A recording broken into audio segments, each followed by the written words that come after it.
चलिए, good morning students. कैसे सब बढ़िया ना, स्वस्थ है ना।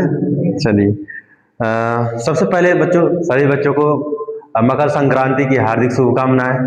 आपका भविष्य उज्जवल रहे, है ना। भगवान से ही मेरी विनम्र निवेदन है। आप सभी जितने भी बच्चे जुड़े हुए हैं, लाइव सेशन से जुड़े हुए हैं, क्लास में आए हैं, आप सभी बच्चों का भविष्य उज्जवल है और आपका भविष्य सुनहरा हो, यही मेरी हार्दिक शुभकामनाएं हैं। और आज हम लोग पढ़ेंगे डाइजेस्टिव सिस्टम। डाइजेस्टिव सिस्टम चलता चला आ रहा है, अभी टॉपिक 3-4 दिन लगातार से चल रहा है ना। तो डाइजेस्टिव सिस्टम में हम लोगों ने पढ़ लिया है, मुख पढ़ लिया है ना। एक बार सिलेबस दिखाना है, बस। मुख पढ़ लिया, फिर सेलिब्रेटरी ग्लैंड पढ़ लिया, स्टोमच पढ़ लिया। आज हम लोग को पढ़ना है स्मॉल इंटेस्टाइन, छोटी आंत पढ़ना है। क्लियर बच्चों? छोटी आंत होता क्या है, इसका पाचन में महत्वपूर्ण भूमिका क्या होती है ना। इसके कितने भाग होते हैं, इसकी लंबाई कितनी होती है छोटी आंत की, और इस आंत में, छोटी आंत में कौन कौन से पोषक तत्वों का अवशोषण होता है, पाचन होता है। क्लियर है ना बच्चों? यही सब चीजें हम लोग यहाँ पर डिस्कस करेंगे। ये वाली छोटी आंत होती है ना। यहाँ सब देखिए, यहाँ पे मुख हम लोगों ने पढ़ लिया है, ग्रास नली पढ़ लिया, फिर उसके बाद ग्रास नली के बाद आ जाए आमाशय, है ना। आमाशय, और हम लोगों ने पढ़ लिया लार ग्रंथियां जितनी होती है ना। लार ग्रंथियों को हम लोगों ने पढ़ लिया, सेलिब्रेटरी ग्लैंड्स। ये 4 चीजों हम लोगों ने निपटा दिए हैं। हमको पढ़ना है आज छोटी आंत। छोटी आंत, छोटी आंत में क्या होता है, इसमें पाचन कैसे होता है ना। ये सब चीजें हम यहाँ पर लॉन्ग डिटेल्स में डिस्कस करेंगे। चलिए, पाचन प्रक्रिया, मूल, ये सब हम लोगों ने पढ़ लिया है। आप लोग अगर यहाँ पे अगर क्लास में नहीं जुड़ पाए हो तो यूट्यूब पे हमारे वहाँ पे चैनल पे ये सब वीडियो अपलोड हुए हैं, आप लोग देख लीजिएगा। क्लियर? चैनल का नाम है गवर्नमेंट ITI मार्टिनगंज आजमगढ़। आप सर्च करेंगे तो वहाँ पे प्लेलिस्ट में आ जाएगा, रेडियोलॉजी प्लेलिस्ट है, वहाँ पे सभी ये वीडियोस अपलोड कर दी गई हैं। आप लोग ध्यानपूर्वक देख लीजिएगा, पढ़ लीजिए, समझ लीजिए, ठीक है ना। चलिए, स्मॉल इंटेस्टाइन होता क्या है ना। इसमें ये कहाँ पर स्थित होता है, इसमें कितने भाग होते हैं, ये चीजें हम लोगों को डिस्कस करनी है बच्चों। ठीक, ये क्या होता है, ये वाली होती है जो नीले कलर की दिखाई दे रहे हैं, हरी और नीले, ये वाली छोटी आंत होती है। सबसे ज्यादा अधिकांश मात्रा में अधिक भोजन का अधिकांश पाचन यहीं पर होता है, छोटी आंत में, ठीक है ना। अच्छा, सबसे पहले पाचन कहाँ स्टार्ट होता है, भोजन का सबसे पहला पाचन कहाँ होता है, मुख में होता है। कहाँ पर होता है, मुख में। कौन सा एंजाइम के द्वारा, इमाइलेज। मुख में जो लार ग्रंथियां पाई जाती हैं, लार ग्रंथियां इमाइलेज एंजाइम को बनाती हैं ना। तो इमाइलेज एंजाइम जो होता है वह किसका पाचन करता है, वह स्टार्च का पाचन करता है, स्टार्च और कार्बोहाइड्रेट का, ठीक है ना। लार ग्रंथियां कहाँ पाई जाती, 3 प्रकार की होती है लार ग्रंथियां, ठीक है ना। ये सब चीजें हम लोग डिस्कस कर लिया था। फिर छोटी आंत पाचन का एक महत्वपूर्ण अंग होता है बच्चों। क्या होता है, एक महत्वपूर्ण अंग होता है, कौन, छोटी आंत, पाचन के हिसाब से डाइजेस्टिव सिस्टम में एक महत्वपूर्ण अंग होता है। क्लियर? तो छोटी आंत पाचन का एक लंबी कुंडलित अंग है।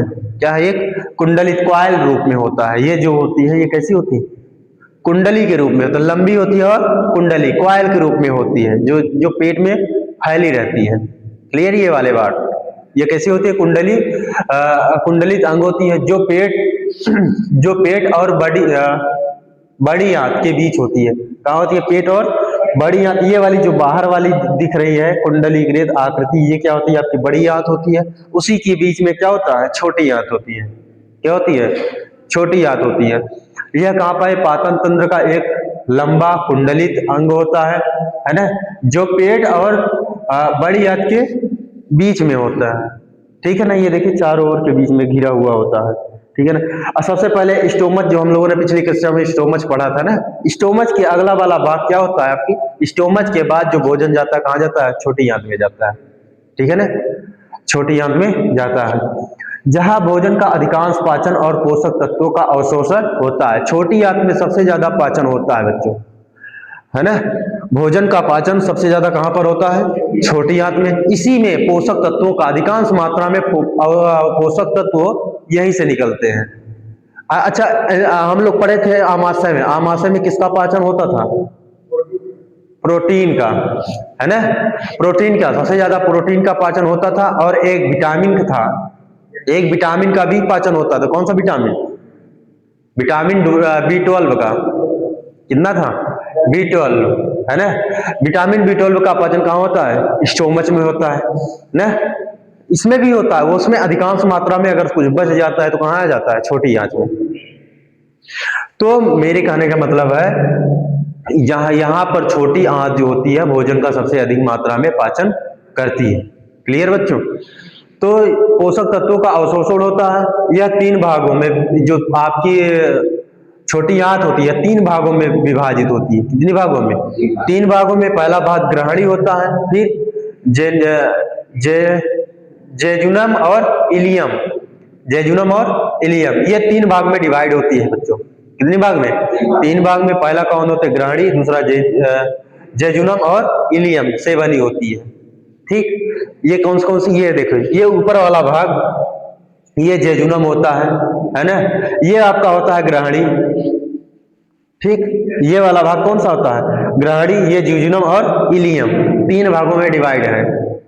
ठीक, जो स्टोमच से निकल के जो आंत होती है, जो यहाँ आमाशय के बाद जो नली पाई जाती है वो छोटी आंत का ही, वो छोटी आंत स्टार्ट कहाँ से होती है? आमाशय से स्टार्ट होती है ना। खत्म कहाँ होती है? बड़ी आंत के बीच में। ठीक, आमाशय से खत्म होकर कहाँ जाती है? बड़ी आंत के जो बीच में वाला पार्ट होता है वो आप क्या होता है? क्या? छोटी आंत। और ये वाला जो आमाशय से निकलने वाली नली होती है इसको हम जेजुनम बोलते हैं। क्या होता है? जेजुनम, सॉरी, ये ग्रहणी होती है, ग्रहणी होती है। क्या होती है? ग्रहणी। यह सी आकार का होता है, अंग्रेजी के कैपिटल सी आकार का होता है। ग्रहणी किसकी आकार की होती है? सी आकार की होती है। क्लियर? यहां तक कोई दिक्कत? चलिए, जेजुनम ग्रहणी और इलियम से बनी होती है, और विली और माइक्रोविली के कारण इसकी सतह बहुत बड़ी होती है ना। किसके कारण? विली और माइक्रोविली के कारण इसकी जो सतह होती है, सरफेस, वो क्या होती है? बहुत बड़ी होती है। याद रहेगा ना। छोटी आंत की सतह किसके कारण बड़ी होती है? विली और माइक्रोविली के कारण, है ना। और छोटी आंत के कितने भाग होते हैं? 3 भाग होते हैं, ग्रहणी, जेजुनम और इलियम। ठीक, याद रहेगा ना ये। चलिए, बहुत बढ़िया। जो पोषक तत्वों को अधिकांश अवशोषण में मदद करती है, जो माइक्रोविली और विली, ये पोषक तत्वों को अवशोषण करने में महत्वपूर्ण भूमिका निभाती है। क्लियर? ये किसके पार्ट है? ये आपके छोटी आंत के पार्ट है, भाग है। क्लियर? ग्रहणी, जेजुनम और इलियम, ये क्या होते हैं? 3 पार्ट्स होते हैं। 3 भागों में छोटी आंत बटी होती है। ठीक है ना। अब इसके सरफेस में पाई जाती है विली और माइक्रोविली, विली और माइक्रोविली, जो क्या काम करती है? जो अधिकांश पोषक तत्वों को अधिकतम अवशोषण में मदद करती है। क्लियर? कोई दिक्कत? जैसे यहाँ पर पोषक तत्व विटामिन B12 हो गया, आयरन हो गया, और अन्य खनिज पदार्थों को अवशोषण करने का काम कौन करती है? छोटी आंत। ठीक, छोटी आंत में किसका अवशोषण होता है? विटामिन का, है ना, आयरन का, और अन्य खनिज जैसे फेरस हो गया, है ना, आयरन, फोलिक एसिड हो गया, इन सब का, फोलिक एसिड, फेरस सल्फेट का, ये सब खनिज पदार्थ जितने पाए जाते हैं छोटी आंत में अवशोषण होती है। यहाँ तो कोई बात, कोई दिक्कत? चलिए, ठीक है ना। यहाँ तक कुछ दिक्कत नहीं है ना। इसमें मेन इंपॉर्टेंट टॉपिक आपका जो होता है बच्चों, इसमें मेन इंपॉर्टेंट पाचन तंत्र का जो छोटी आंत होती है, ये लंबी या कुंडलीकृत होती है ना, या कुंडलित अंग होती है, जो पेट जो होता है स्टोमच और बड़ी आंत के बीच में होता है। छोटी आंत कहाँ पाई जाती है? स्टोमच और बड़ी आंत के पेट और या स्टोमच, ये देखना, स्टोमच को हम लोग पेट बोलते हैं हिंदी में, है ना। स्टोमच और बड़ी आंत के बीच में पाए जाने वाला अंग छोटी आंत कहलाता है। ठीक है ना। और यह काम क्या करती है? यह भोजन का अधिकांश पाचन छोटी आंत में होता है। ठीक, भोजन का अधिकांश पाचन कहाँ होता है? छोटी आंत में है। और क्या होता है? इसमें 3 भाग होते हैं, ग्रहणी, जेजुनम और इलियम, इसके मुख्य 3 भाग होते हैं। इसमें पाए जाते हैं विली और माइक्रोविली, है ना, जो इसे लंबी सतह प्रदान करते हैं। क्या करते हैं? इसकी सतह बहुत बड़ी होती है या लंबी सतह प्रदान करने में महत्वपूर्ण भूमिका निभाते हैं। क्लियर बच्चों? इसमें कौन कौन से पदार्थों का अवशोषण होता है? विटामिन B12, आयरन और अन्य खनिज पदार्थों का अवशोषण यहाँ पर होता है। ठीक, ये वाला ग्रहणी हो गया और ये जेजुनम और इलियम, इसके 3 पार्ट्स हैं। ठीक, चलिए अब छोटी आंत की संरचना और कार्य, है ना, structure and function of small intestine. ठीक, छोटी आंत और बड़ी आंत की संरचना कैसी होती है, इसका काम क्या होता है ना, यह इसका प्रत्येक संरचना जो होती है इसका महत्वपूर्ण भाग और महत्वपूर्ण काम क्या होता है, ये सब डिस्कस करेंगे बच्चों यहाँ पे। क्लियर?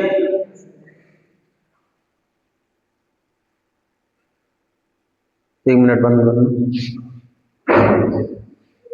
इसमें हम लोग चीजें देखते हैं। चलिए हम लोग पढ़ना है छोटी आंत की संरचना और कार्य। इसकी संरचना कैसी होती है, इसका काम क्या होता है, ये 3 भागों में विभाजित होती है ना। छोटी आंत कितने भागों में विभाजित होती है? 3 भागों में। एक डुओडेनम होता है ना, ये क्या है? ग्रहणी क्या बोला? डुओडेनम। फिर जेजुनम और इलियम, ये 3 भाग होते हैं।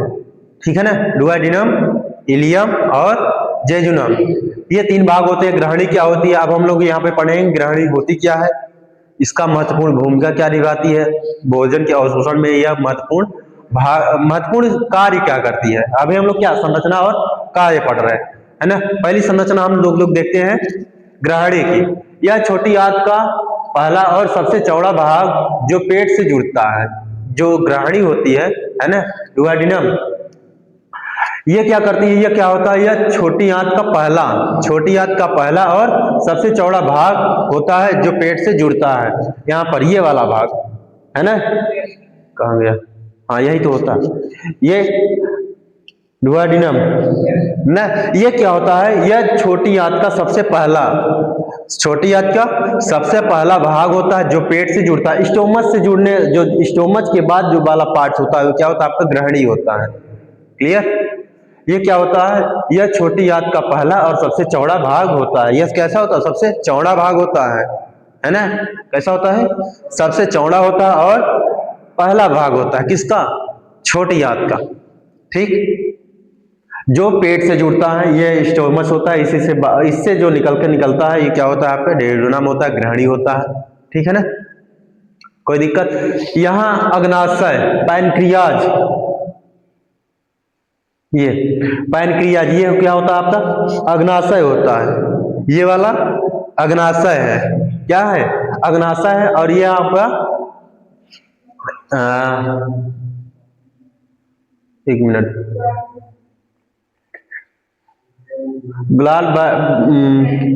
ब्लैडर है ना, यहां पर देख लेते हैं। यहाँ अग्नाशय लीवर से आने वाले पाचक रस पित्त भोजन के साथ मिलते हैं। यहाँ पर जो होता है बच्चों, किसमें, ग्रहणी में जो आता है आपका पैनक्रियाज अग्नाशय होता है। अग्नाशय और लीवर से आने वाले पाचक रस कौन कौन से होते हैं, पाचक रस, एंजाइम और HCl, है ना, ये पाचक रस होते हैं। ये कहाँ मिलते हैं, ये आपके यहीं पर मिलते हैं, ग्रहणी में मिलते हैं। क्लियर? यहाँ अग्नाशय से और लीवर से आने वाले पाचक रस डाइजेस्टिव जो जूस होते हैं, हम लोग यहाँ पर पढ़े थे डाइजेस्टिव जूस कौन से होते हैं, HCl और एंजाइम्स, है ना।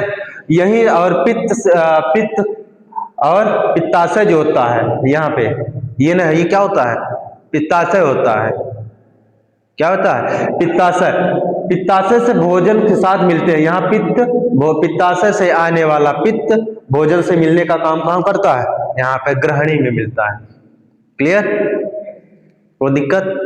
इसमें क्या होता है, यहाँ कहाँ पर, ग्रहणी में अग्नाशय और लीवर से आने वाले पाचक रस, है ना, कहाँ से, अग्नाशय और लीवर से आने वाले पाचक रस और पित्ताशय से पित्त भोजन के साथ मिलते हैं। पित्त कहाँ से निकलता है, पित्ताशय से निकलता है। ठीक है ना, आगे है हम लोग पढ़ेंगे इसको। पित्त से निकल के यहीं पर मिलने का काम करता है। क्लियर? पाचक रस और पित्त कहाँ मिलते हैं? ग्रहणी में मिलते हैं, ठीक है ना। फिर जिससे भोजन के बड़े अणुओं प्रोटीन स्टार्च को तोड़ते हैं और पेट के एसिड को बेअसर करने में मदद मिलती है। पेट के जो HCl निकल कर आता है पेट के, यहाँ पर क्या होता है? HCl HCl बहुत मात्रा में एंजाइम और एसिड होते हैं, बहुत अधिक मात्रा में होते हैं, और वो पोषण और वही एसिड भोजन के साथ इसमें आ जाते हैं। क्या आ जाते हैं? छोटी आंत में। छोटी आंत में जो है यहाँ पर पित्ताशय से पित्त निकलते हैं, और लीवर से और अग्नाशय से निकलने वाले जो गैस्ट्रिक जूस होते हैं, इन सबको तोड़ने का काम करते हैं, भोजन को तोड़ने के काम करते हैं। और जो अवशिष्ट गैस होती है, क्या होती है? अवशिष्ट गैसों को बाहर निकालने का काम करते हैं, ठीक है ना। यहां तक कोई दिक्कत? यहाँ पर जिससे भोजन के बड़े अणुओं प्रोटीन स्टार्च, और बड़े अणु जो क्या होते हैं? प्रोटीन होते हैं, स्टार्च होते हैं, है ना। स्टार्च को तोड़ने और पेट के एसिड को बेअसर करने में महत्वपूर्ण भूमिका निभाती है, मदद मिलती है, ठीक है ना। पेट के जो एसिड होते हैं, हानिकारक गैसें होती हैं, उनको बेअसर करती है, ठीक। फिर उसके बाद यह आयरन और फोलेट जैसे कुल खनिजों का अवशोषण भी करता है। कौन? ग्रहणी जो होती है, आयरन और फोलेट जो होती है, ये क्या होते हैं? खनिज होते हैं। क्या होते हैं? खनिज पदार्थ होते हैं। इनका अवशोषण कहाँ पर होता है? ग्रहणी में होता है बच्चों। आयरन और फोलेट का अवशोषण कहाँ होता है? ग्रहणी में होता है। याद रहेगा ना। ग्रहणी में किसका अवशोषण होता है? फोलेट और आयरन का। यहाँ पर क्या क्या मिलता है? यहाँ पे क्या मिलता है? गैस्ट्रिक जूस मिलता है। पाचन रस क्या करता है? स्टार्च और प्रोटीन को तोड़ने का काम करता है, और अवशिष्ट गैसें जो होती हैं, अवशिष्ट गैस और एसिड को बेअसर करने में महत्वपूर्ण भूमिका निभाती है, ठीक है ना। एसिड और अवशिष्ट गैसों को बाहर निकालने का काम या तोड़ने का काम कौन करता है? ग्रहणी करती है, ठीक। यहां तो कोई दिक्कत? चलिए आगे। फिर शारीरिक संरचना कैसी होती है? अभी हम लोग किसका पढ़ रहे हैं? ग्रहणी पढ़ रहे हैं, है ना। जेजुनम और इलियम बाद में पढ़ना है। अभी एक स्ट्रक्चर चल रहा है ना, इधर करना, पीछे करना।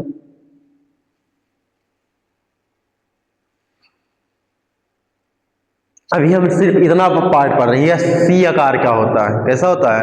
सी आकार। अभी हम इसको पढ़ रहे हैं, बाद में हम चाहेंगे जेजुनम और इलियम पे, ठीक है ना। चलिए, अब इसका अर्थ क्या होता है? शारीरिक संरचना कैसी होती है? इसका अर्थ क्या होता है? स्थान कहाँ होता है? और इसका काम क्या होता है? फिर इसमें रोग कौन कौन से हो सकते हैं, है ना।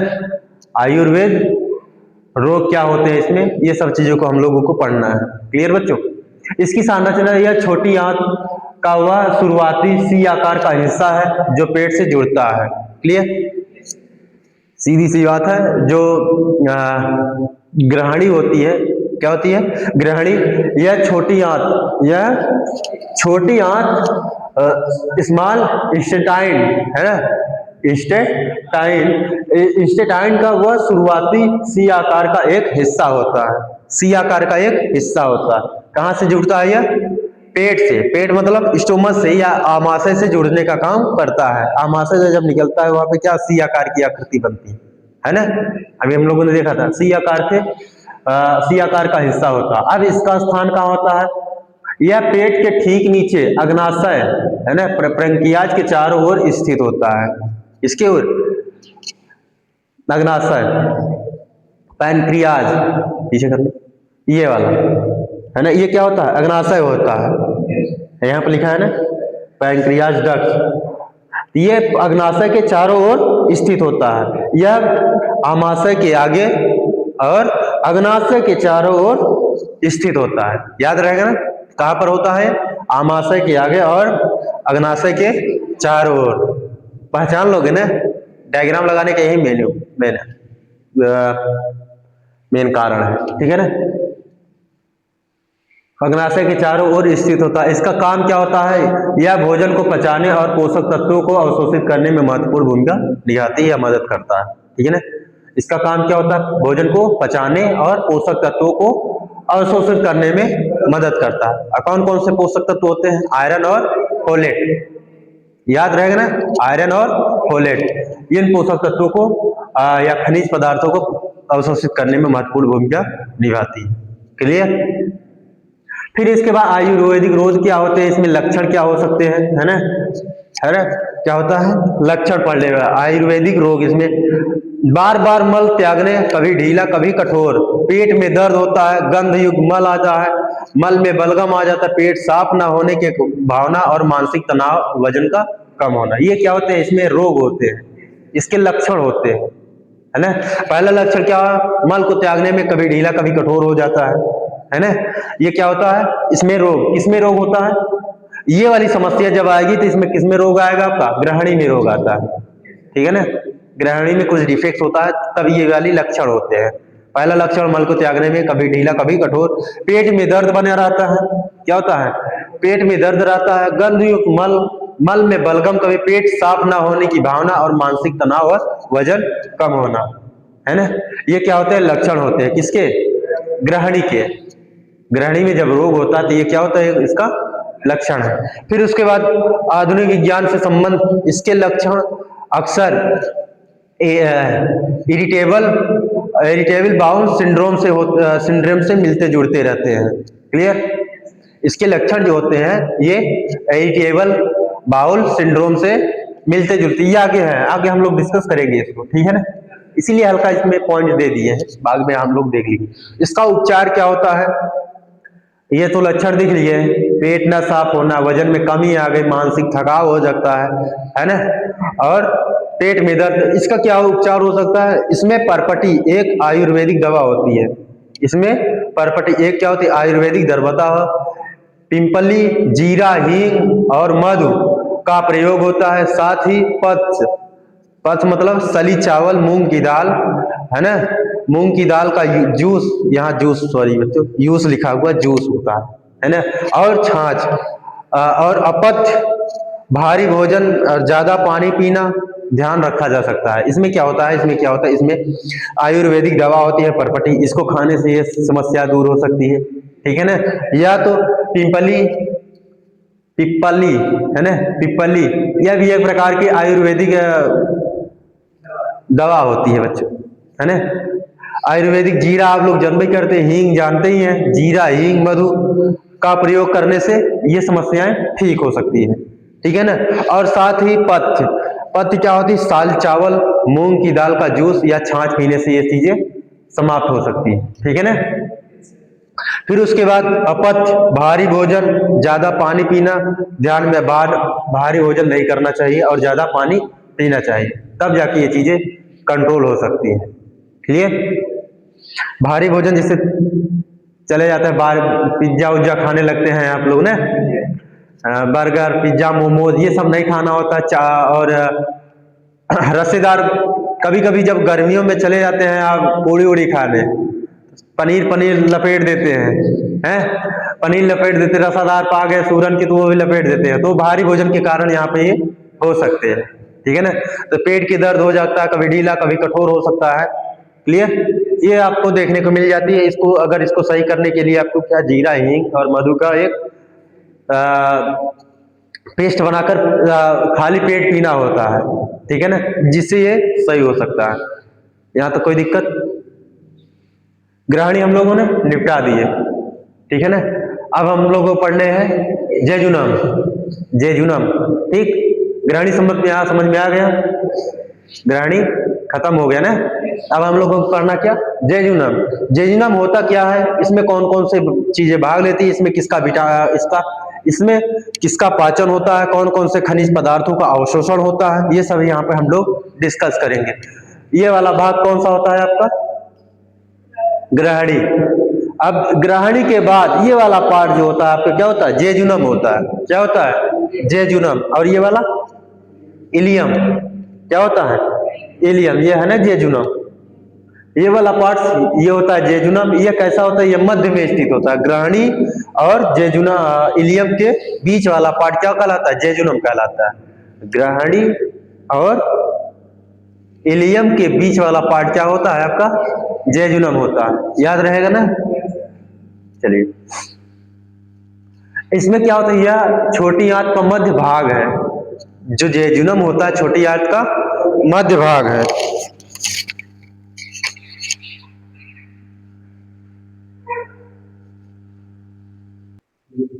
चलिए, हम लोग पढ़ रहे थे शारीरिक संरचना। उसमें क्या होता है ना, अभी थोड़ा नेटवर्क इशू से या टेक्निकल प्रॉब्लम से आवाज कट गई होगी बच्चों, है ना। तो हम लोग फिर से रिवाइज कर देते हैं, जहां से आवाज रह गई आप लोग ध्यान से देख लीजिएगा वीडियो आगे करके, ठीक है ना। तो शारीरिक संरचना हम लोग देखते हैं किसकी? ग्रहणी की शारीरिक संरचना। ग्रहणी की शारीरिक संरचना, यह छोटी आंत का वह शुरुआती सी आकार का हिस्सा होता है जो पेट से जुड़ा होता है। अभी हम लोगों ने देखा था पेट से, ये क्या होता है? यह छोटी आंत का शुरुआती हिस्सा होता है। छोटी आंत का शुरुआती हिस्सा होता है जो पेट से शुरू होता है। कहां से स्टार्ट होता है? स्टोमच से या पेट से शुरू होता है, या सी के, अंग्रेजी के सी के आकार का होता है। क्लियर बच्चों? यह कहां से स्टार्ट होता है? पेट से शुरू होता है और सी आकार का होता है। चलिए, यह इसका स्थान क्या होता है? इसका स्थान हम लोगों को दूसरा पढ़ना। इसका स्थान यह पेट के ठीक नीचे अग्नाशय के चारों ओर स्थित होता है। अग्नाशय के चारों ओर स्थित होता है, पेट के नीचे, स्टोमच के नीचे और अग्नाशय के ठीक चारों ओर स्थित होता है। इसका काम क्या होता है? यह भोजन को पचाने और पोषक तत्वों को अवशोषित करने में मदद करता है। कौन? ग्रहणी। ग्रहणी का काम क्या होता है? यह भोजन को पचाने में मदद करती है और पोषक तत्वों को अवशोषित करने में महत्वपूर्ण भूमिका निभाती है। पोषक तत्व में क्या होता है आपका? जैसे आपके खनिज हो गए ना, खनिज और पोषक तत्वों को अवशोषित करती है। खनिज में क्या होता है आपका? आयरन और फोलेट ना, इसको अवशोषित करने का महत्वपूर्ण भूमिका निभाती है। आयुर्वेद इसके लक्षण क्या हो सकते हैं? आयुर्वेद के लक्षण हो सकते हैं इसमें मल का बार बार मल का त्यागने की प्रक्रिया होती है ना। कभी ढीला कभी कठोर, पेट में दर्द होता है, गंध युक्त मल में बलगम आ जाता है, पेट साफ न होने की भावना होती है, इसमें मानसिक तनाव और वजन कम होता रहता है। ये क्या होते हैं? ये ग्रहणी में अगर कुछ बीमारी होती है उसके लक्षण होते हैं, है ना। ग्रहणी के बीमारियों के लक्षण हो गए, है ना।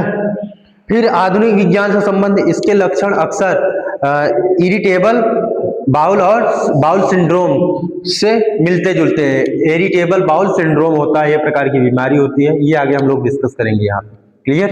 फिर उपचार, ये बीमारियां उत्पन्न हुई हैं, ये दर्द उत्पन्न हो रहा है, पेट में दर्द हो गया, है ना, मल बार बार त्यागना, कभी ढीला कभी कठोर हो जाता है, इन सब का उपचार क्या होता है? इसमें क्या होता है? परपटी एक आयुर्वेदिक दवा होती है। क्या होती है? परपटी एक आयुर्वेदिक दवा होती है।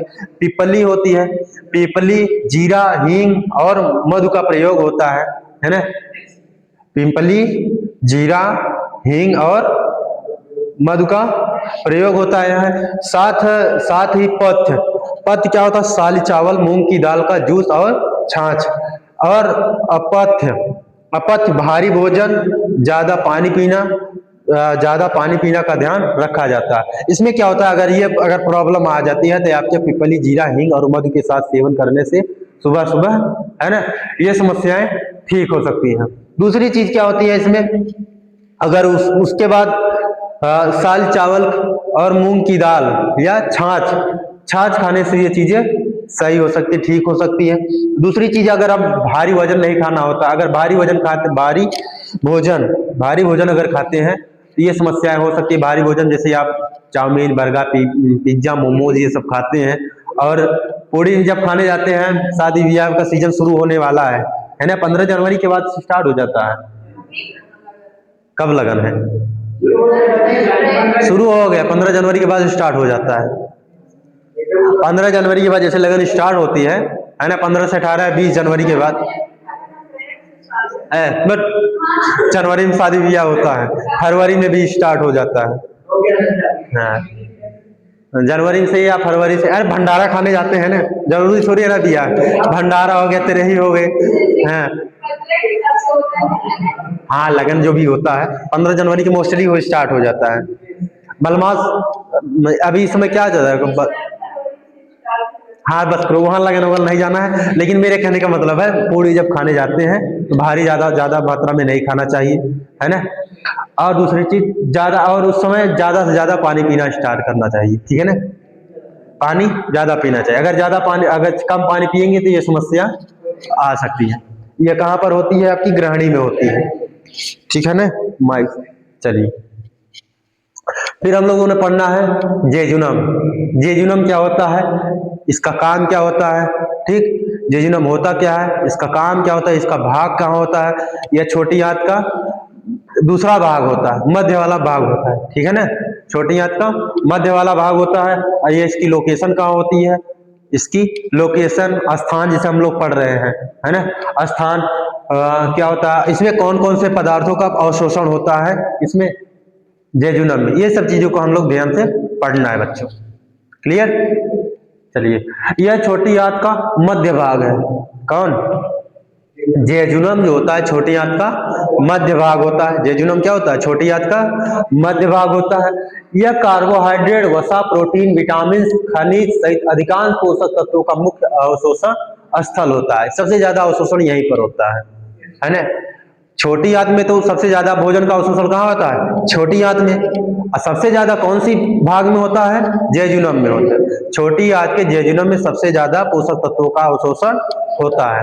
इसमें कौन कौन से होते हैं? इसमें कार्बोहाइड्रेट, स्टार्च की बात कर रहे हैं, कार्बोहाइड्रेट, वसा, प्रोटीन, विटामिन और खनिज सहित अधिकांश पोषक तत्वों का मुख्य अवशोषण स्थल होता है जेजुनम। क्लियर रहेगा ना। जेजुनम में सबसे ज्यादा पोषक तत्वों का अवशोषण होता है। विटामिन का सबसे ज्यादा अवशोषण कहाँ होता है? जेजुनम में होता है। वसा का अवशोषण कहाँ होता है? जेजुनम में होता है ना। सबसे ज्यादा बात कर रहे हैं। वैसे तो शुरुआती, अच्छा, स्टार्च, कार्बोहाइड्रेट का शुरुआती पाचन कहाँ होता है? इमाइलेज मुख में होता है बच्चों, है ना। शुरुआती पाचन कार्बोहाइड्रेट या स्टार्च हम लोग बोलते हैं ना इंग्लिश में, स्टार्च या कार्बोहाइड्रेट का शुरुआती पाचन कहाँ होता है? मुख में होता है। और सबसे ज्यादा पाचन कहाँ होता है? जेजुनम में होता है। याद रहेगा ना बच्चों, सबसे ज्यादा कहाँ रहेगा? जेजुनम में। वसा का प्रारंभिक पाचन कहाँ होता है? मुख में होता है ना, लाइपेज नामक एंजाइम के द्वारा, लाइपेज से, है ना। ये छोटे बच्चों में सबसे ज्यादा होता है, ठीक है ना। और सबसे ज्यादा कहाँ होता है? जेजुनम में होता है। विटामिन, विटामिन का पाचन कहाँ होता है? आमाशय में। शुरुआती पाचन आमाशय में, है ना, आमाशय में होता है, स्टोमच में। और सबसे ज्यादा जेजुनम में, ठीक है ना। और अन्य अनिज और खनिजों सहित अधिकांश पोषक तत्वों का मुख्य अवशोषण स्थल होता है कौन? जेजुनम, ठीक है ना। याद रहेगा ना यहाँ पे। फिर जेजुनम छोटी आंत का मध्य भाग होता है। छोटी आंत का क्या होता है? मध्य भाग। पहला भाग कौन होता है? ग्रहणी। दूसरा भाग, मध्य भाग कौन होता है? जेजुनम, ठीक। याद रहेगा ना। जेजुनम क्या होता है? छोटी आंत का मध्य भाग होता है, जो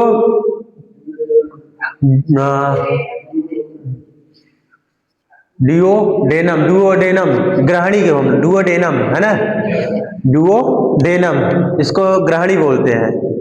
डुओडेनम क्या होता है? इंग्लिश होती है, इंग्लिश में हम क्या, ग्रहणी को इंग्लिश में क्या बोलते हैं? डुओडेनम। आगे था, हम लोगों ने ध्यान नहीं दिया होगा, है ना।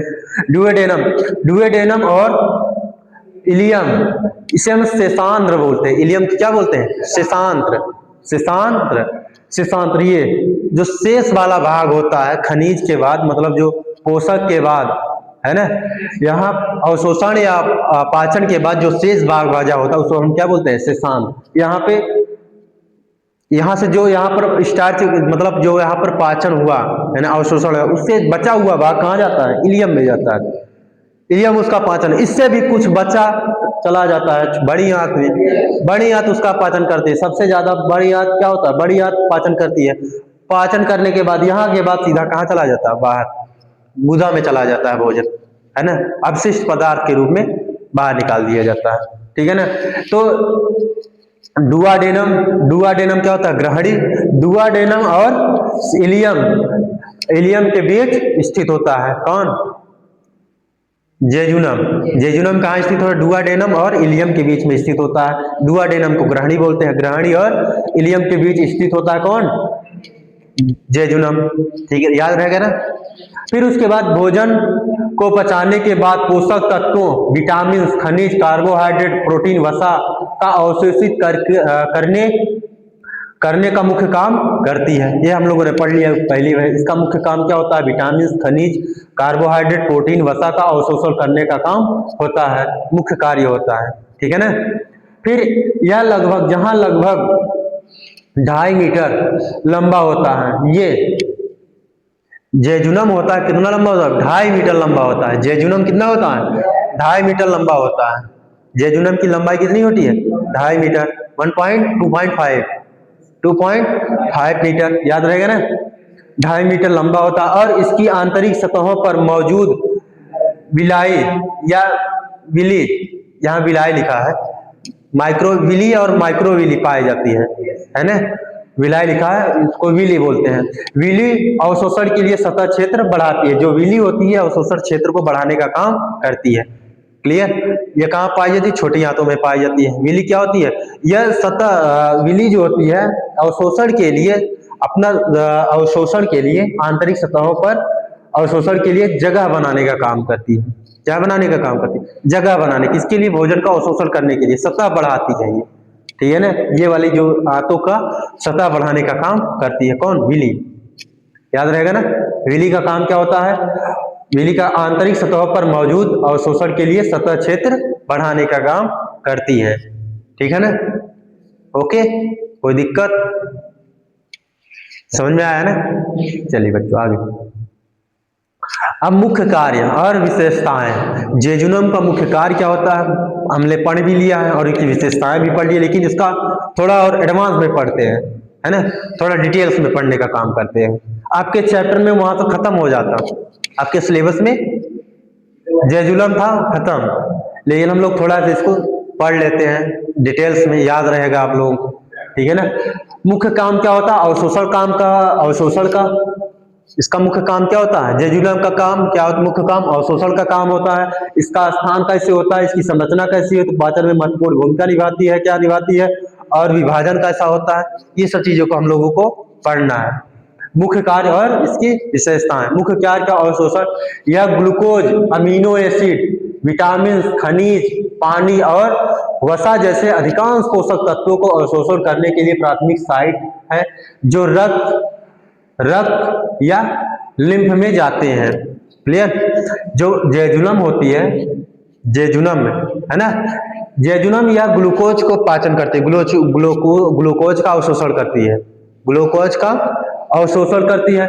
यह किसका अवशोषण करती है? ग्लूकोज का अवशोषण करती है। अमीनो एसिड का, है ना, अवशोषण करती है। अमीनो एसिड, विटामिन, खनिज, पानी और वसा जैसे अधिकांश पोषक तत्वों को अवशोषण के लिए प्राथमिक साइट होती है। अवशोषण करने के लिए क्या होती है? प्राथमिक साइट होती है। सबसे ज्यादा क्या होता है? ग्लूकोज। इसमें क्या होता है?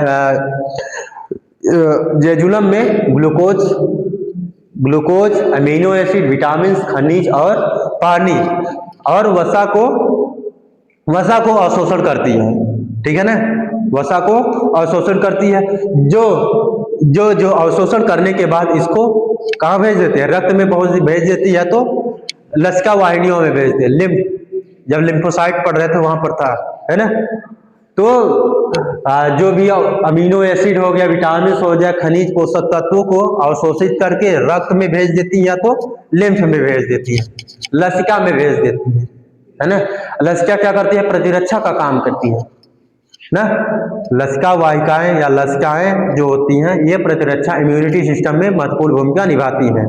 जो लिम्फोसाइट बनाती हैं, क्या बनाती थी? लिम्फोसाइट, प्रतिरक्षा प्रणाली, लिम्फोसाइट्स, है ना। लिम्फोसाइट कौन से अणु होते हैं? WBC के अणु होते हैं, है ना। WBC क्या?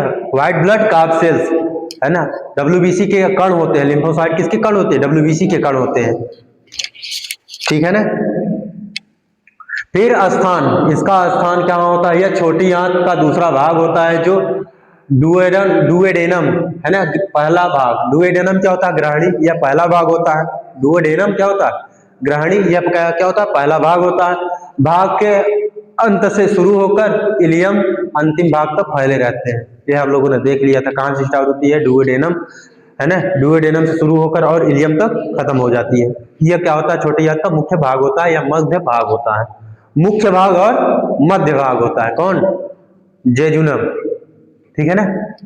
फिर इसकी संरचना, इसकी दीवारें मोटी होती हैं, जेजुनम की दीवारें क्या होती है, मोटी होती हैं और आंतरिक सतह पर बड़ी और घनी विलाई, विलाई क्या होती है, अब हम पेपर है विली, विली की बात कर रहा है ना। इसकी आंतरिक सतहों पर बड़ी और घनी विलाई होती है या विली होती है, जो अवशोषण के लिए सतह क्षेत्र बहुत बड़ा कर देती है। अवशोषण के लिए क्या करती है, अवशोषण के लिए, है ना, अपना सतह क्षेत्र क्या करती है, बड़ा कर देती है। किसके लिए, भोजन को अवशोषण करने के लिए, याद रहेगा ना, भोजन के अवशोषण के लिए अपना सतह कौन बड़ा करती है, विली कर देती है ना। क्लियर बच्चों। फिर उसके बाद पाचन, या पेट से आने वाले भोजन को आगे पचाने में मदद करता है, पेट से आने वाले भोजन को आगे पचाने में मदद करता है।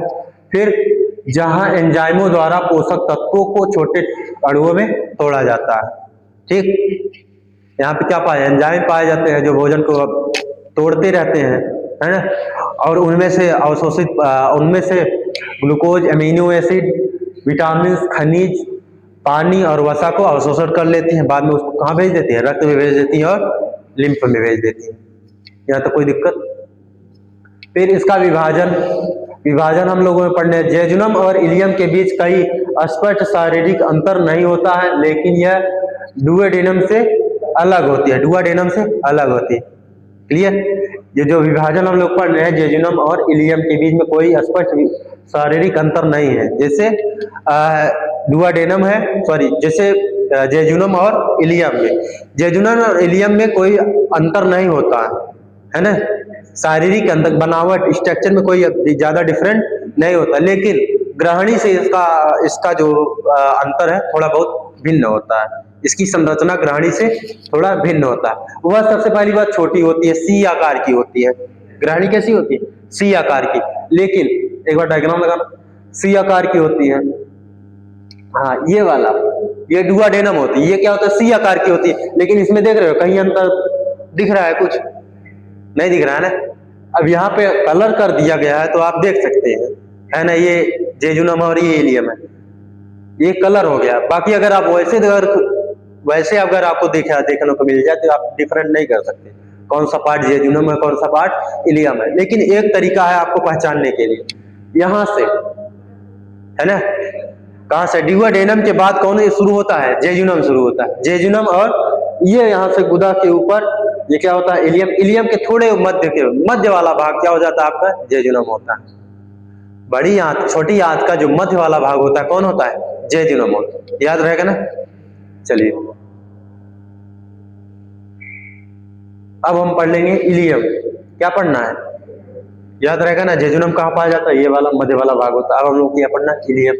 यह छोटी आंत का निचला और अंतिम भाग होता है। छोटी आंत का निचला और अंतिम भाग कौन होता है, इलियम।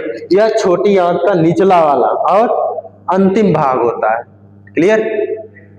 छोटी आंत का निचला और अंतिम भाग होता है।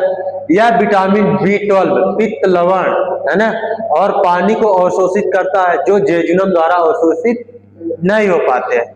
यहाँ पर क्या क्या किसका अवशोषण होता है, विटामिन B12 का, है ना, विटामिन B12 का, और पित्त लवण, पित्ताशय जो पित्त निकलते हैं, है ना, उसका अवशोषण होता है, और पानी का। इन तीन चीजों का अवशोषण कहाँ होता है, इलियम में होता है। तो हम लोग क्या करना है, इलियम हिला दिए। इलियम क्या होता है, यह छोटी आंत, जो छोटी आंत होती है, ये क्या होती है आपकी, छोटी आंत होती है। इसमें तीन पार्ट्स पाए जाते हैं, है ना।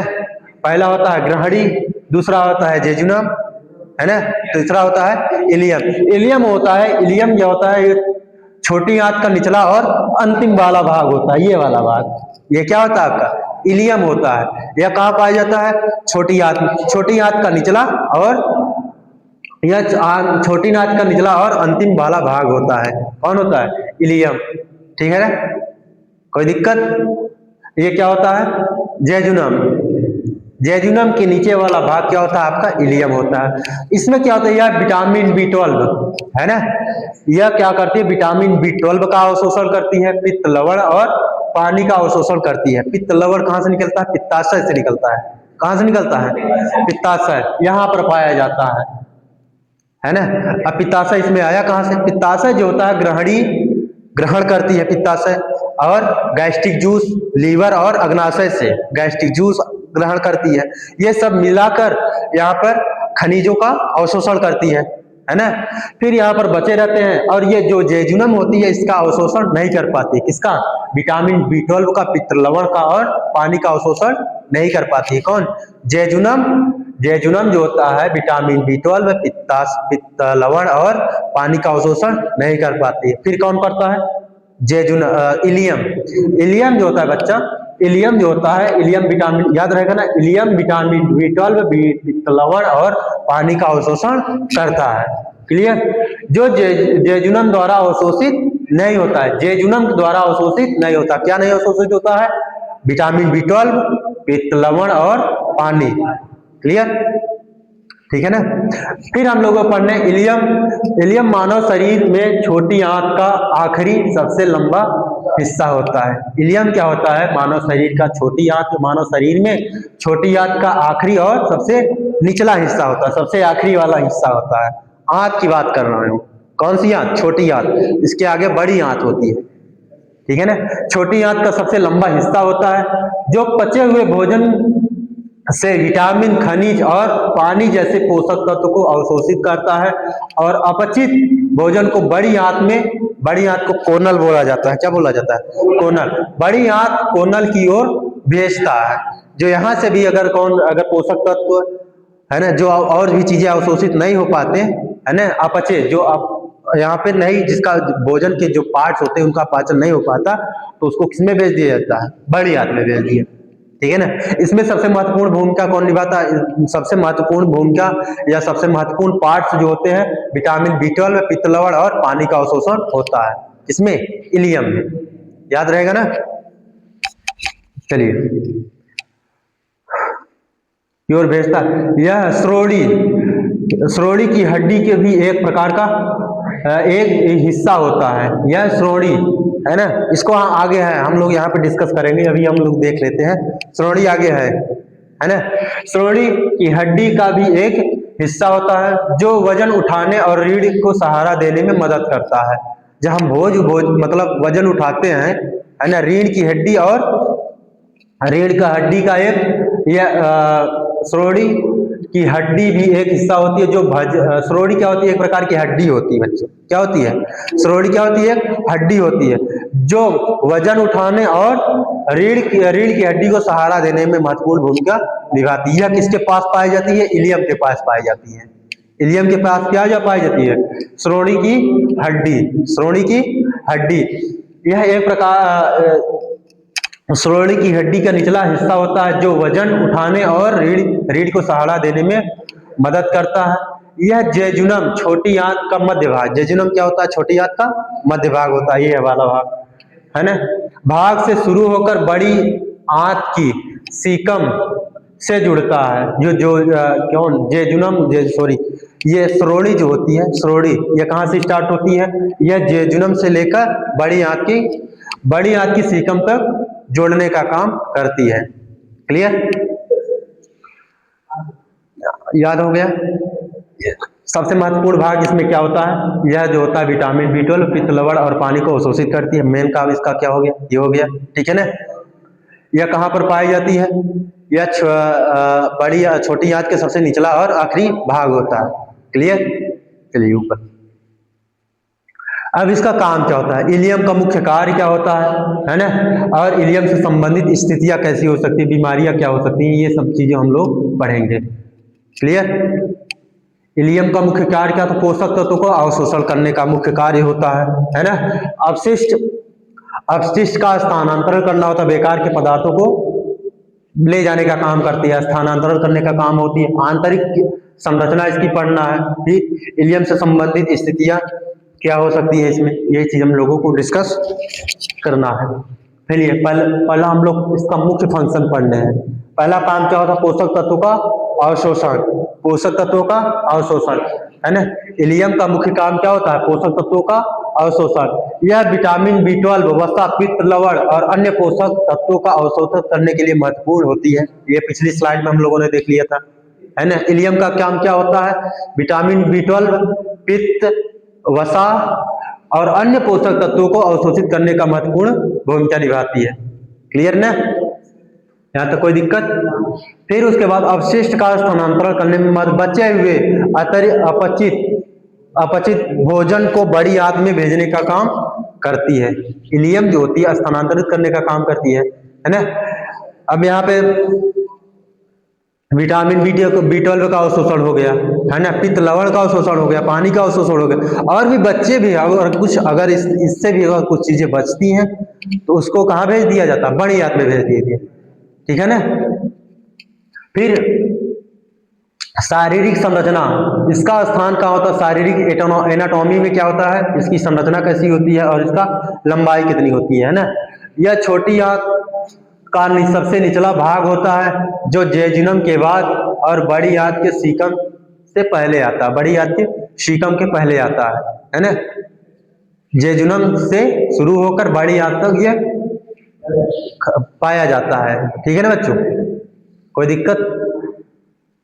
इलियम कहाँ तक, इलियम का स्थान कहाँ होता है? इलियम जो होती है छोटी आंत का सबसे निचला भाग होता है। छोटी आंत का सबसे निचला भाग होता है। यह जेजुनम के बाद और बड़ी आंत की सीकम के पहले आता है, ठीक है ना। फिर इसकी लंबाई कितनी होती है? इसकी यह लगभग 3.5 मीटर, है ना, 3.5 मीटर, 3.5 मीटर और 11.5 फीट लंबा होता है, जो छोटी आंत की कुल लंबाई का लगभग 3/5वां हिस्सा होता है, ठीक है ना। यह महत्वपूर्ण भूमिका होती है बच्चों। यह सबसे ज्यादा एग्जाम में पूछा जाता है ना। इलियम का लंबाई कितनी होती है? इलियम की लंबाई कितनी होती है? 3.5 मीटर, फीट में 11.5 फीट, 11.5 फीट होती, ठीक है ना। इलियम की लंबाई कितनी हो गई? 3.5 फीट, 3.5 मीटर और 11.5 फीट। अच्छा, जेजुनम की लंबाई कितनी होती है? 2.5 मीटर होती है। जेजुनम की लंबाई कितनी होती है? 2.5 मीटर और इलियम की लंबाई 3.5 मीटर। याद रहेगा ना? याद रहेगा ना बच्चों? चलिए, फिर इसकी इलियम से संबंधित स्थितियां क्या होती है, इसमें बीमारियां क्या हो जाती हैं, है ना। इसमें क्या होता है? इलियम जो होता है, इलियम में एक बीमारी पाई जाती है जिसे हम बोलते हैं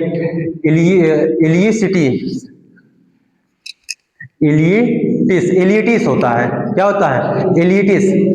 यह होती इलिटिस होती है और शॉर्ट बाउंड सिंड्रोम, यह पिछले हम लोग पढ़ रहे थे। शॉर्ट बाउंड सिंड्रोम मैंने कहा था आगे है, आगे हम लोग डिस्कस करेंगे। यह कहाँ पाया जाता है? ये बीमारी होती है। इलियम में कुछ बीमारियां होती हैं, कौन सी?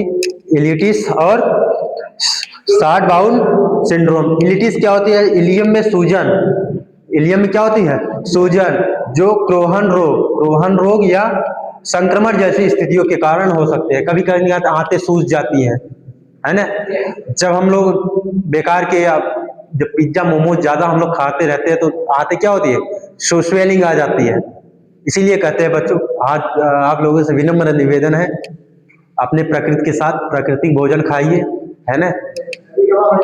कभी कभार की बात अलग है, डेली पिज्जा मोमोज बर्गर, है ना, सैंडविच, ये सब हानिकारक पदार्थ होते हैं। चाउमीन, है ना, ये सड़े गले मैदे से बनाई जाती हैं। ये क्या करते हैं? आपके आंतों को डिस्टर्ब करती है ना, जिससे पेट दर्द, सूजन हो जाती है, पेट में दर्द लगा रहता है और पेट में और कई प्रकार की समस्याएं उत्पन्न होती हैं, ठीक है ना। और चलिए, इलियम में सूजन होती है जो कोहन रोग, संक्रमण जैसी स्थितियों के कारण हो सकती है। ये क्या होती है? इलिटिस होती है। इलिटिस क्या होती है? इलियम में सूजन, ना, इलियम में क्या होती है? सूजन होती है। फिर उनका शॉर्ट बाउंड सिंड्रोम क्या होता है? इलियम का एक बड़ा हिस्सा हटा दिया जाए तो शरीर में पोषक तत्वों को अवशोषित करने में कठिनाई होती है। शॉर्ट बाउंड सिंड्रोम जो होता है, यह एक प्रकार का पाचन यंत्र होता है। क्या होता है? पाचन तंत्र होता है, इसके द्वारा शरीर के पोषक तत्वों को अवशोषित करने में कठिनाई होता है। अगर ये ना रहे आपके, है ना, यह सबसे ज्यादा डिस्टर्ब कब होगा, जब आप अनेक प्रकार के विषैले पदार्थों का सेवन करते हैं, है ना। जैसे हो गया भारी भोजन।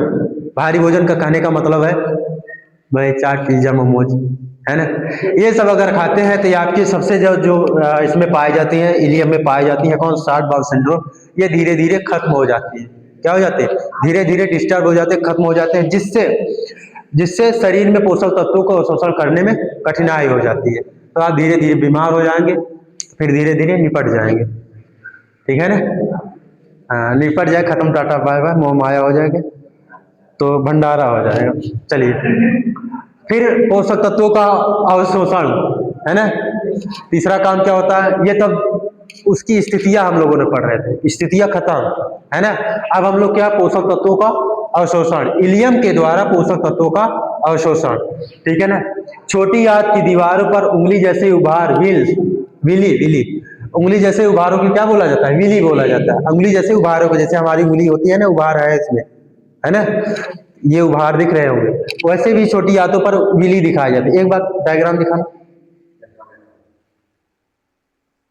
और पीछे ये वाला भाग, ये क्या होता है, ये आपके जो छोटे अंगुली जैसे उभार दिख रहे हैं, है ना, इसी को हम लोग बोलते हैं विली बोलते हैं, विली और माइक्रो विली। जो छोटी आंतों के ऊपर उभार की संरचना दिख रही है, ये क्या होती है, आपकी विली होती है। याद रहेगा ना, चलिए, हाँ, बस छोटी आंत की दीवार पर उंगली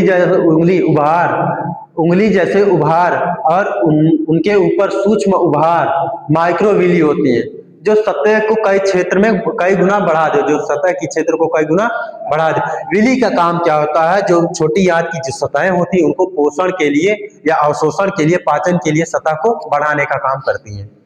याद रहेगा ना, विली का काम क्या होता है, पोषण के लिए, अवशोषण के लिए, पाचन के लिए छोटी आंत की सतह को बढ़ाने की क्रिया कौन करती है, आपकी विली करती है। याद रहेगा ना, ये कैसी होती है, यह उंगली जैसे उभार होती है, छोटी आंतों पर उंगली जैसे उभार होते हैं। ठीक है ना, ये विली, माइक्रोविली पोषक तत्वों को अवशोषित करके रक्त वाहिकाओं में भेजने और उन्हें लीवर तक ले जाती है। जो विली होती है, विली क्या काम करती है, विली पहली चीज अवशोषण करने के लिए अपनी सतह बढ़ा देती है। जब अवशोषण कर लेती है, पोषक तत्वों को अवशोषित कर लेती है, तो रक्त वाहिकाओं में भेजने का काम, जो पोषक तत्वों को रक्त वाहिकाओं में भेजने का काम करती है। विली का काम क्या होता है, विली का काम भोजन से पोषक तत्वों को अवशोषित करती हैं और उन अवशोषित पोषक तत्वों को रक्त वाहिकाओं में पहुंचाने का काम करती है, जो उन्हें फिर लीवर तक ले जाती है। छोटी आंत की गतिविधियां, है ना, मूवमेंट्स, इसमें कैसे मूवमेंट्स होते हैं, इसकी गतिविधियां पढ़ने हैं। इसमें दो चिकनी मांसपेशी परतें होती हैं। चिकनी मांसपेशी, जब हम मस्कुलर हम पढ़ रहे थे, क्या मांसपेशियां पढ़ रहे, मसल्स, है ना, तो हम लोगों ने तीन मसल्स पढ़ा था। पहले कंकाली मांसपेशियां, दूसरा चिकनी मांसपेशियां, थर्ड नंबर कार्डिक मांसपेशियां, जो हृदय मांसपेशी होती है। हृदय मांसपेशियां कहाँ पाई जाती है, हृदय की मांसपेशियां होती हैं, है ना। और जो आपकी कंकाली मांसपेशियां पूरे शरीर की त्वचा के अंदर जो पाई जाती है, इसमें रेशेदार होती हैं, रेशे होते हैं, किसमें, कंकाली मांसपेशी में रेशे वाली संरचना होती है। जो चिकनी मांसपेशी है उसमें रेशे नहीं पाए जाते। या कहाँ पाई जाती है, आमाशय की दीवारों में पाई जाती है, ग्रासनली की दीवारों में पाई जाती है ना, आंतों की दीवारों में पाई जाती है ना।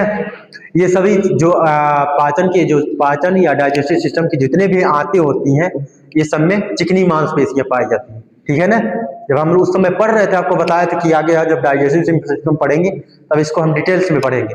तो यहाँ पर हम लोगों ने देख लिया, छोटी आंतों में कौन सी मांसपेशियां पाई जाती हैं, चिकनी मांसपेशियां पाई जाती है। कौन सी मांसपेशियां पाई जाती है, चिकनी मांसपेशियां पाई जाती है।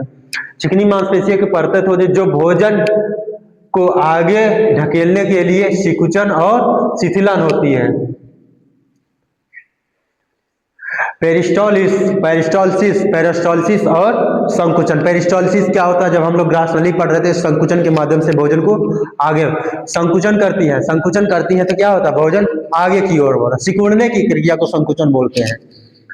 जब चिकनी मांसपेशियां सिकुड़ती हैं तो जिसमें बचा जो भोजन होता है ना, तो आगे की ओर भागता है, ठीक है ना।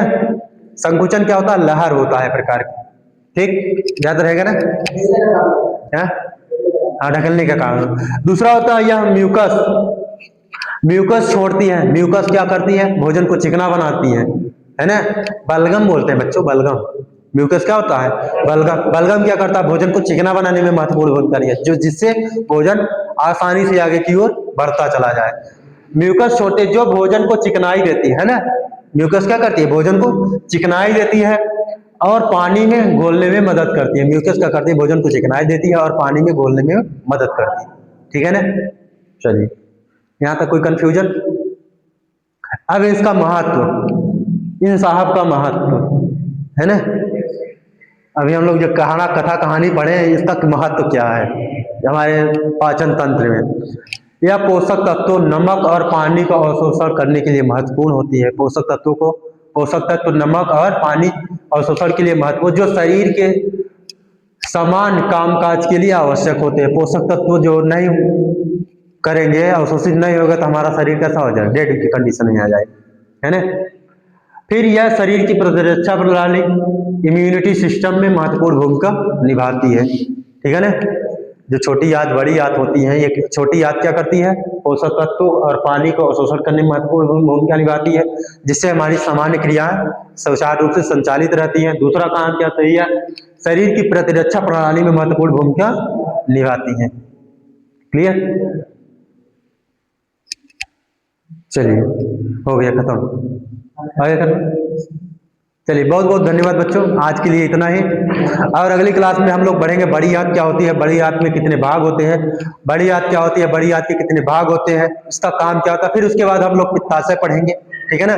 आप सभी विद्यार्थियों से विनम्र निवेदन है कि आप लोग चैनल को सब्सक्राइब कर लीजिए, लाइक कर दीजिएगा और अपने फ्रेंड सर्कल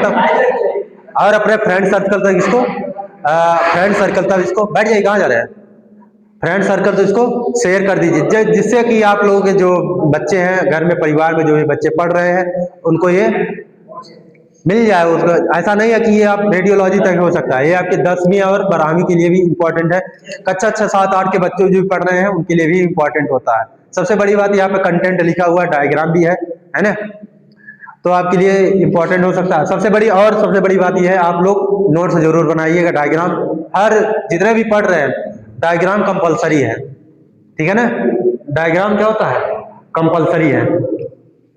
चलिए आज के लिए इतना ही, बहुत बहुत धन्यवाद।